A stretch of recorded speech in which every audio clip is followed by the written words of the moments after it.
નમસ્કાર વિદ્યાર્થી મિત્રો, સ્વાગત છે તમારું આજના એક નવા વિડીયોમાં। શું તમે જીકાસની અંદર ફર્સ્ટ રાઉન્ડમાં એડમિશન લઈ લીધું છે અને તમારે એને કેન્સલ કરાવવું છે અને તમારે બીજી કોલેજમાં એડમિશન લેવું છે, તમારે તમારા ફોર્મની અંદર ચોઇસ ફિલિંગની અંદર બદલાવ કરવો છે, અથવા તમે પેજ 1 ની અંદર જે એપ્લિકેશન કરી હતી એની અંદર કઈ સુધારા વધારવા છે, તો એ તમે ચોક્કસથી કરી શકો છો। તો આજે આપણે વિડીયોની સંપૂર્ણ ચર્ચા કરવાની છે કે તમે પેજ 2 ની અંદર આ બધા સુધારા વધારા કેવી રીતે કરી શકો છો અને તમને સ્ટેપ બાય સ્ટેપ પ્રોસેસ જાણવામાં આવશે, જેથી તમે આ સંપૂર્ણ ઇન્ફોર્મેશન દ્વારા જે છે પોતાનું ફોર્મ એક્ઝેક્ટ ફિલ કરી અને સેકન્ડ રાઉન્ડમાં જે એલિજિબલ થઈ જાઓ। અને જેમ ફર્સ્ટ થી 4 રાઉન્ડ સુધીમાં જે ઓફર આવ્યા હતા તે કોલેજને ફરીથી ઓફર આપવામાં આવશે, તો હા ચોક્કસપણે છે એમને ફરીથી ઓફર આપવામાં આવશે અને ઓફર કઈ રીતે પહોંચી શકો છો એના વિશે પણ સંપૂર્ણ ચર્ચા કરવાની છે। તો વિડીયોમાં લાસ્ટ સુધી જરૂરથી બન્યા રહો અને જો ચેનલ પર નવા હોય તો ચેનલને સબસ્ક્રાઇબ કરી ટેલિગ્રામ ચેનલ લિંક ડિસ્ક્રિપ્શન અને કોમેન્ટ અંદર પિન કરેલી છે, તો ત્યાંથી જરૂરથી જોઈન કરી લેજો, જેથી તમને સૌથી પહેલા ઇન્ફોર્મેશન જે તે મળી રહે।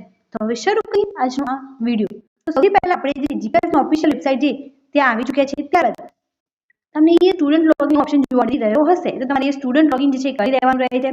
તમારું યુઝર નેમ અને પાસવર્ડ નાખી અને તમારે જે છે એ કેપ્ચા કોડ નાખી અને સાઇન ઇન કરી લેવાનું રહે છે। તો આપણા જોડે એક વિદ્યાર્થી મિત્રોનો ડેટા છે, તો એનાથી સાઇન ઇન કરી અને ત્યારબાદ ઇન્ફોર્મેશન જે છે તમને બતાવું છું।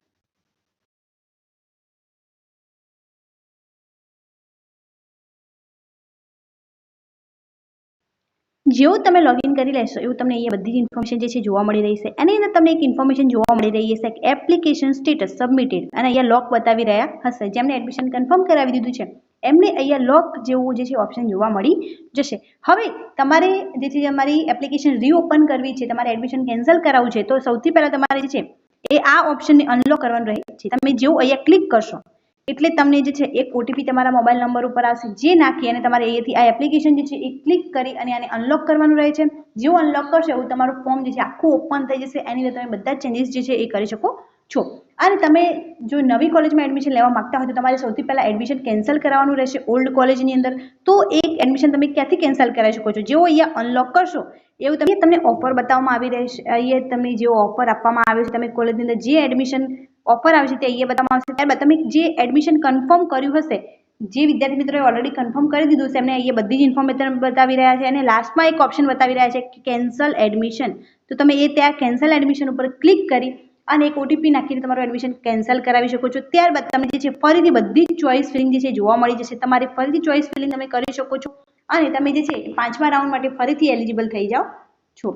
અને જે વિદ્યાર્થી મિત્રને જે છે કઈ ડોક્યુમેન્ટની અંદર સુધારા વધારા કરવાના હોય, એમને કઈ ભૂલ થઈ ગઈ હોય, તો એ પણ આ જ રીતે જે છે પોતાનું ફોર્મ અનલોક કરી અને બધી જ ડિટેલ જે છે ફરીથી ફિલ કરી શકે છે। અને જે વિદ્યાર્થી મિત્રો હજુ કોઈ પણ ડેટા નથી જ નાખ્યા એ પણ જે છે ચોઇસ ફિલિંગ કરવાનું રહી ગયું હોય તો એ પણ જે છે ફેઝ 2 ની અંદર જે છે ચોઇસ ફિલિંગ કરી શકે છે અને 5 થી 8 રાઉન્ડની અંદર મનગમતી કોલેજની અંદર જે છે એ એડમિશન લઈ શકે છે। તો આ બહુ ઇન્ફોર્મેટિવ વિડીયો છે, કેમ કે અમુક વિદ્યાર્થીઓની ચોઇસ ફિલિંગની અંદર ભૂલ થઈ છે, અમુક ડોક્યુમેન્ટની અંદર ભૂલ થઈ છે, તો એ 2 દિવસની અંદર જે છે એ આ બધા સુધારા વધારા કરી અને મનગમતી કોલેજની અંદર જે છે એડમિશન લઈ શકે છે। અને 5મો રાઉન્ડ, 6થો રાઉન્ડ, 7મો રાઉન્ડ અને 8મો રાઉન્ડ હજુ કુલ ટોટલ 4 રાઉન્ડ બાકી છે, જેની અંદર જે સીટ્સ અવેલેબલ હશે જે કોલેજ દ્વારા એ સીટ પ્રમાણે જે છે તમને એડમિશન આપવામાં આવશે અને મેરિટ બનશે એ પ્રમાણે તમને ઓફર લેટર પણ આપવામાં આવશે।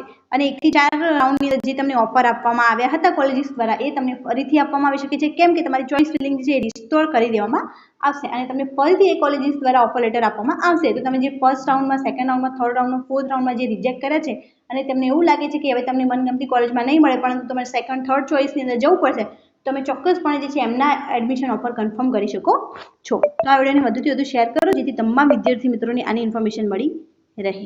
Thank you so much for watching.